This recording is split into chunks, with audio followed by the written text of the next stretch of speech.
So today we're finally going to start on lesson 2 of the Atoms and Molecules unit. So click the green arrow to access the Atoms and Molecules unit.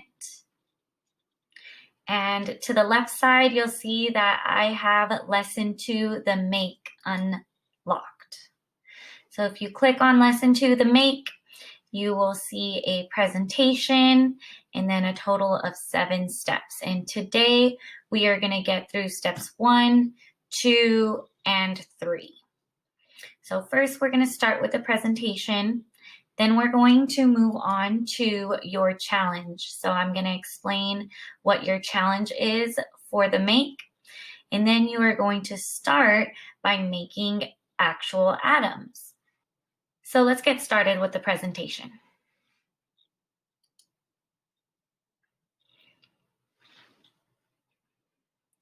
The make, atoms and molecules. So before we start, let's review what an atom is. An atom is the absolute most smallest unit that we can break anything down into. We are made of atoms. Things we eat are made of atoms. Things that are alive, things that are dead, things that are never been alive, like plastic and our computers and our phones and cups. Everything is made of atoms. So what are atoms? Atoms have 3 parts to them. They have the protons, which are located in the nucleus, which is the center. And protons have a positive charge and are always represented by the color blue. The next part is neutrons. Neutrons are also located in the nucleus, the center of the atom. Neutrons have no charge at all, and they are always represented by red. And lastly, we have electrons. Electrons are orbiting the nucleus, so they are always swirling around, going in whatever pattern that they want to. Electrons have a negative charge, and they are always represented by green. And here we also have the nucleus labeled, which again is the center of an atom. Let's apply what we know. If we know the number of protons in a neutral atom, then we know the number of electrons in an atom. So if we know the number of protons, we also know the number of electrons because the number of protons always equals the number of electrons. So the number of negative charges are the electrons, always equals the number of positive charges, the protons. So the negative plus the positive makes it a neutral atom. They basically cancel each other out, and that's why they're able to stick together nicely, because they have an equal pull of each other. The protons are equally pulling the same amount as the electrons. And again, our neutrons have no charge at all. They're not doing anything but hanging out right there. So if we're taking a look at this atom, how many protons do you see? Remember, protons are positive charges. How many protons do you count? 1, 2 protons. So protons always equal electrons. So 2 protons, and we have our 2 electrons. And we can identify this atom by looking up what atom has 2 protons.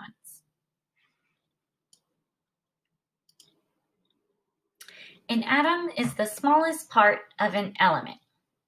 So here we have an atom of helium. We know that it's helium because there are 2 protons in the center.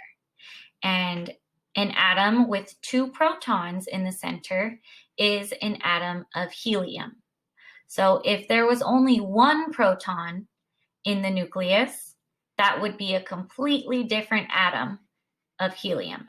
And the same thing as if there were 3 protons in the nucleus, that's no longer helium. It's a completely different atom.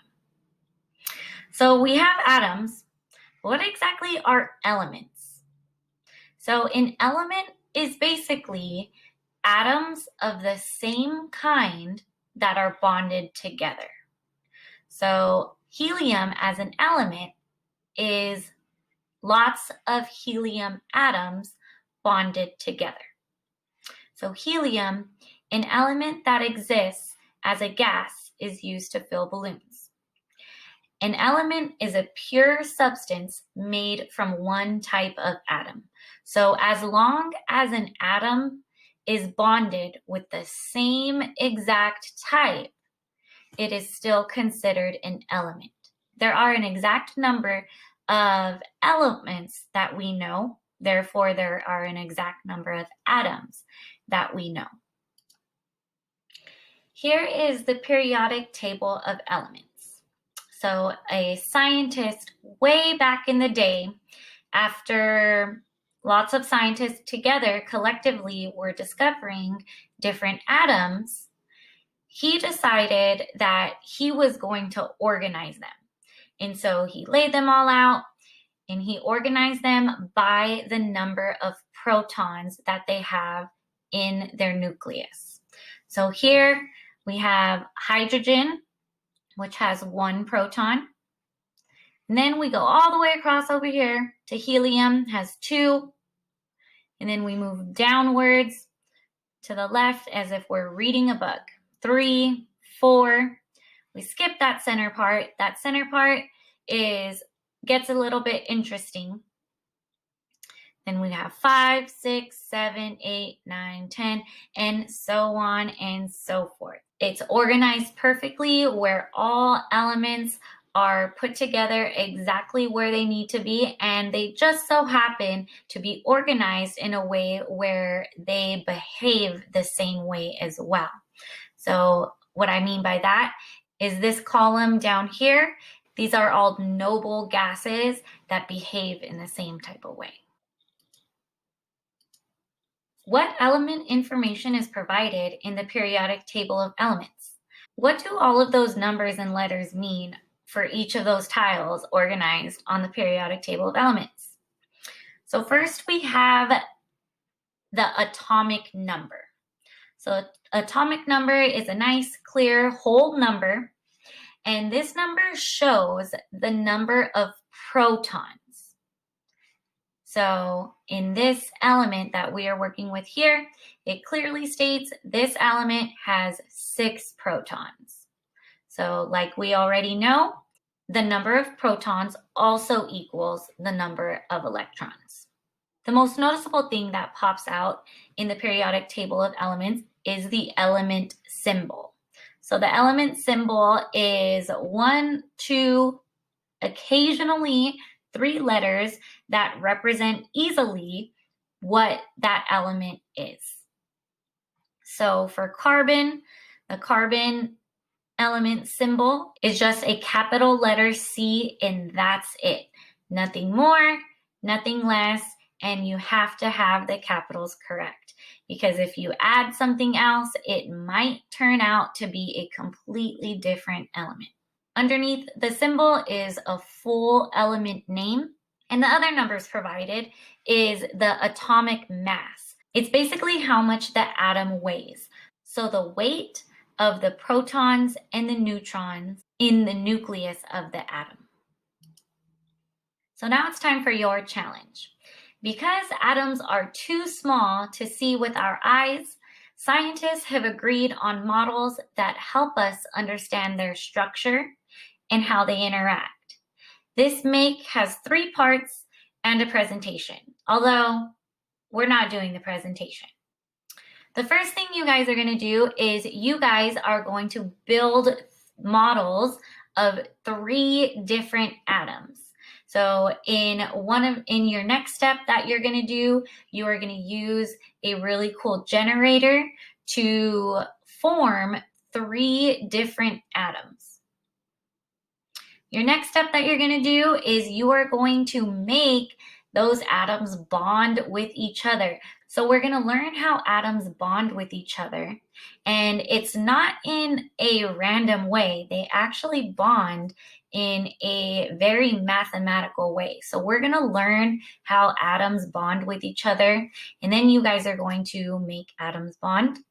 Then you guys are going to build molecular models. So not only make atoms bond, but you're going to build molecules. Just a reminder, there are very specific rules to follow when making models of atoms and molecules. Although they are flying around wildly right now, they don't bond with everything. There is a specific method that they use, and that's what we're going to be learning with these next steps, is how they bond, and then you guys will practice making those bonds. Great, so now you guys know what your challenge is. Let's go ahead and get started. Step 2 is just a quick review again of what you guys are going to be doing during your Make challenge. Moving on to step 3 is your first task. Make atomic models. Your first task is to make atomic models. So we're going to be making atoms. We already know that an atom has 3 parts. The first part is its protons, and the protons are located in the nucleus, so in the very center.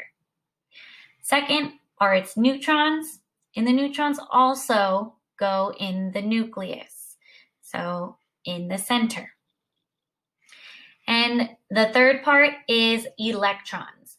The number of electrons on all energy levels equals the number of protons.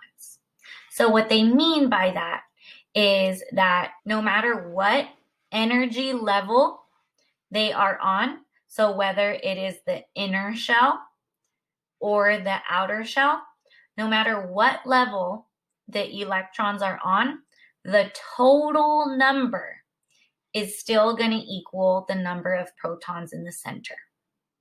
So since there are 8 protons in the center of this atom, there should be 8 protons distributed throughout the energy levels around the nucleus.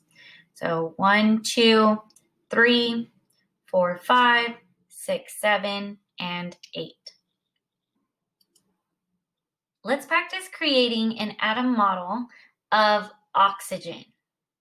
Okay, so we have our element oxygen right here in front of us.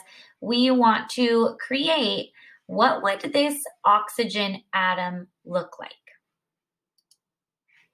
The first thing we want to do is we want to look at the atomic number.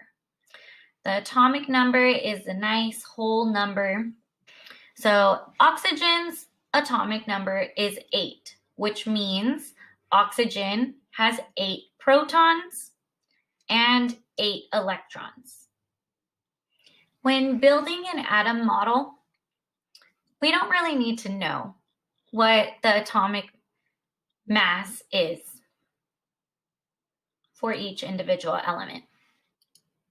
Now that we have how many protons and electrons the atom will have, we need to know what order are the electrons going to be displayed. So think about the atom model having compass directions. I'm not sure if you guys have ever seen a compass in real life before, but it's directions on a map.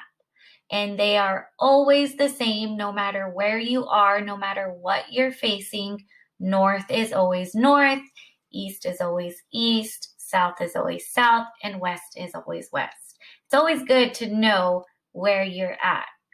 Something that I always like to be aware of is where the sun rises. The sun always rises in the east and sets in the west, no matter where you are. So if you think about wherever the sun is rising, that direction is east. And then wherever the sun is setting, that direction is west.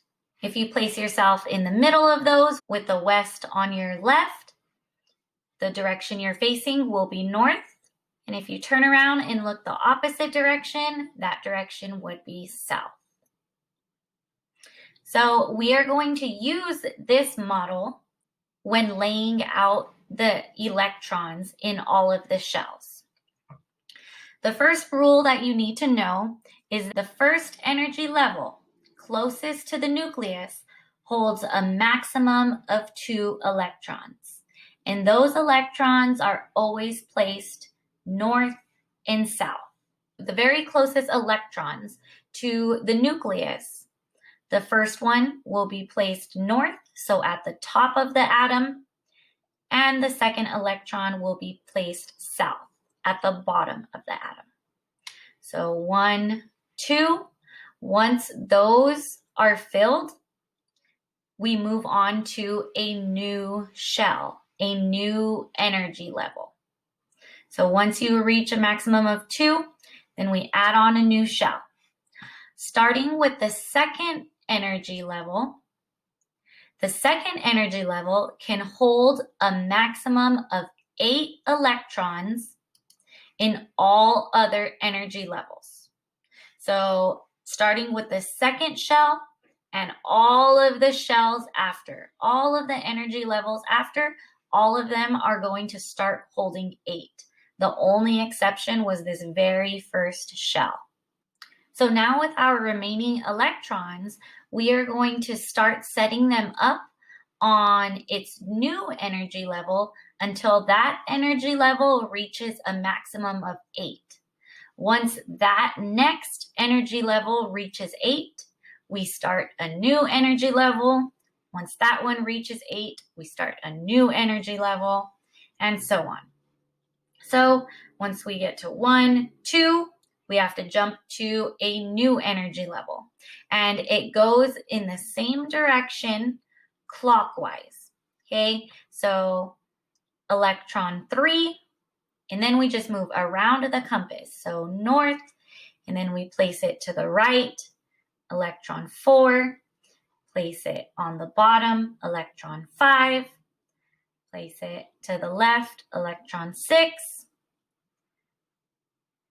place it on the top now again. So now we're doubling it up into pairs, 7, 8, and then since we are only going up to 8 electrons because there are only 8 protons in oxygen, we're stopping at 8. So we are actually leaving an open space right here and another open space right here, because total on the outer shell, there are 1, 2, 3, 4, 5, 6. There are only 6 electrons on the outer shell, so there are actually 2 open spaces. So this is what we would model an oxygen atom to look like. There are 8 electrons and 8 neutrons in the center. Usually they're not drawn very specifically like this, because once the numbers start getting to like 50 and 60 and 70, we're not drawing very tiny little protons and neutrons in the center. But we do know what number it represents. The electrons, though, are always drawn like this, no matter how many number of electrons we have. So we are filling up the first shell first, the inner shell, to a maximum of 2. 1, 2. And then once we have that, we move on to the outer electron shell. 3, 4, 5, 6. And now we go back around until we run out, 7 and 8, for a total of 8 electrons, just like the protons and neutrons. Now it's your guys' turn to practice. Remember, protons go in the nucleus. Neutrons are also in the nucleus. and the number of electrons equals the number of protons. So no matter how many number of protons you got in the center, that's the number of electrons you're going to have to distribute on the outer shells. Keep in mind the very big rule that the first shell maxes out at 2 electrons, and all of the shells after that max out at 8, but you need to go in a specific order. You need to start from the top to the right, underneath, and to the left, and continue on. Okay, north, east, south, west. Now it's your turn. So in step 3 of Mosa Mack, there are a couple of atoms for you to put together.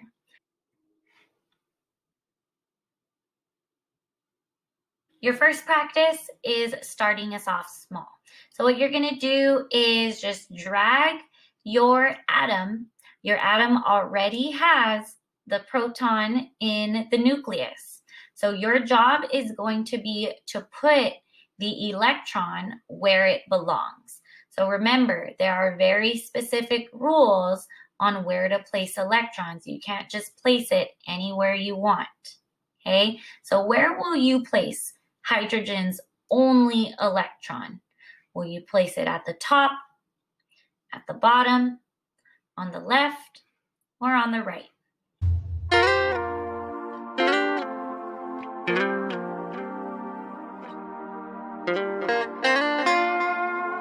For your second example, you are going to be building oxygen. So oxygen has 8 protons and 8 neutrons in the nucleus. Where are you going to place the electrons on oxygen's energy levels?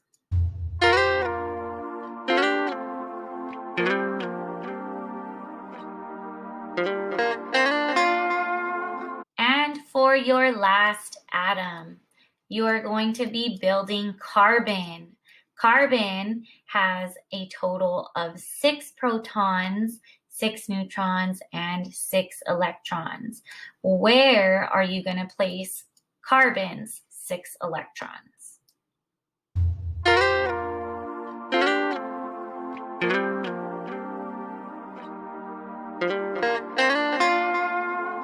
Once you think you got all 3 atoms correct, make sure you hit submit and turn in step 3, and you are done for the day. Thanks, guys.